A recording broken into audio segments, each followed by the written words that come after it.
Hello, children. It is Grandma Carla with Chapter 9 of Freddy Goes Camping by Walter R. Brooks. And Chapter 9.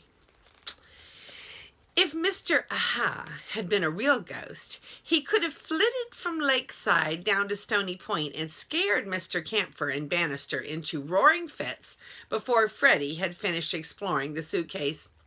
But being just a man, wrapped up in a sheet and wearing a false face, he had to go pretty slowly along the narrow trail. Freddy overtook him just as he came within sight of the campfire and stopped behind a tree to look over the ground. Freddy stopped too. The fire had died down to a bed of coals, and Mr. Camphor, who of course had had nothing to eat all day, was mixing flapjacks with the flour Bannister had brought in the canoe. He put a spoonful of batter into the frying pan and held it over the coals, just as Mr. Aha moved out from his tree. Bannister was sitting on a log a little back from the fire, and when he caught sight of the ghastly figure, he didn't make a sound. He just fell backwards off the log and lay there with his hands over his face. Mr. Camphor saw the movement from the corner of his eye. "Tired?" he asked, and flipped the pancake and neatly caught it. "Why don't you spread out a blanket and take a nap?" Bannister did not reply. Mr. Camphor waited until the flapjack was done, slid it onto a plate, and spooned more batter into the pan. Then, as he looked around to see why the butler did not answer, he saw the ghost. "Wow!" he shouted and jumped up. But he kept hold of the frying pan, though it shook in his hand. He wasn't so much scared as startled, for he knew this time that there was a man behind that mask. "Ha!" he said, "a denizen of the other underworld, a what you may call 'em from the deep, dark forest. Approach, what you may call 'em, and give me your message." He turned towards Bannister. "Hey, Banna! That is Dr. Hopper. We've got company." Mr. Aha had no intention of coming closer to the light of the fire. He was probably pretty disappointed at the failure of his scheme. Crouching behind his bush, Freddy tried hard not to giggle. "This Aha," he thought, "isn't very bright. I suppose he'd figured they'd just dash for the canoe and paddle off." But Mr. Aha stood his ground. There wasn't much else he could do. If he tried to run in that sheet with a heavy mask over his head, they'd catch him in 10 seconds. He began to fumble under the sheet, and Freddy got ready to jump out. Mr. Aha probably had a gun. But he didn't produce a gun. He took a step forward and said in a sharp whisper, "Beware, rash mortal. The powers of darkness are all around you. Hark! Do you not hear them muttering together? Begone ere worse befall you." "Very fancy language," said Mr. Camphor, "and as nothing has befall yet, why not sit down and have a flapjack with us?" "Needs must when the devil drives," came a shaky voice from behind the log. "Ha! Do you think so, Doctor?" Mr. Camphor said. "Well, look into that one."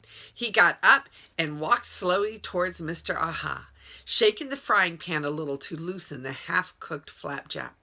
"Come on, try these," he said. "I assure you they're very good." And then suddenly, with an overhand flip of his arm, he threw the flapjack plop straight into the demon's face. Now, the underside of the flapjack was toasted a light brown, but the upper side was still uncooked, and it plastered the eyes and nose of the mask with sticky, wet dough. And Mr. Aha gave a muffled growl and clawed at the dough, and then Mr. Camphor threw himself on him, and Bannister rose from behind the log and brought him to the ground with a remarkable flying tackle. "First down for our side," Mr. Camphor panted as the sheeted figure struggled desperately to get away. "Give the devil his due, sir," said Bannister, "and I'll hold his legs while you do it." I know a better one, Mr. Camphor gasped. The devil's not as black as he's painted. We'll have a look and see. Wait till I get the mask off. There was plenty of fight in Mr. Aha, but he couldn't get it out. He was wrapped too tightly in the sheet. Mr. Camphor got a hand free and ripped off the face mask, but under it was a black mask with eye holes that fitted over Aha's forehead and eyes and nose. And before Mr. Camphor could get it off, Freddy appeared.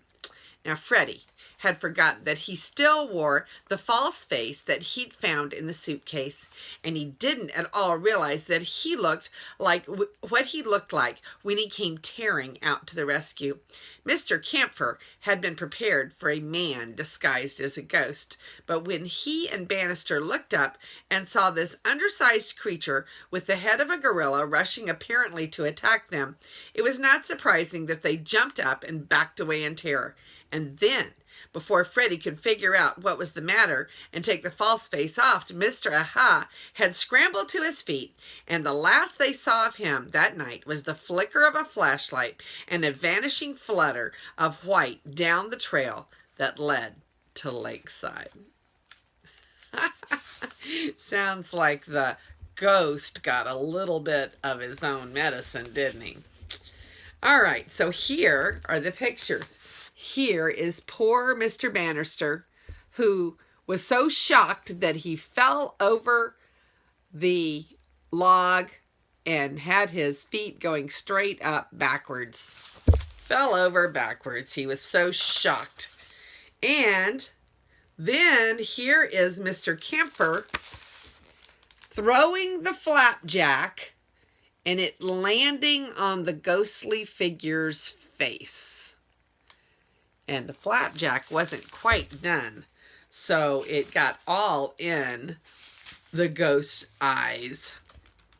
And we will read chapter 10 next. This is Grandma Carla, and I love you.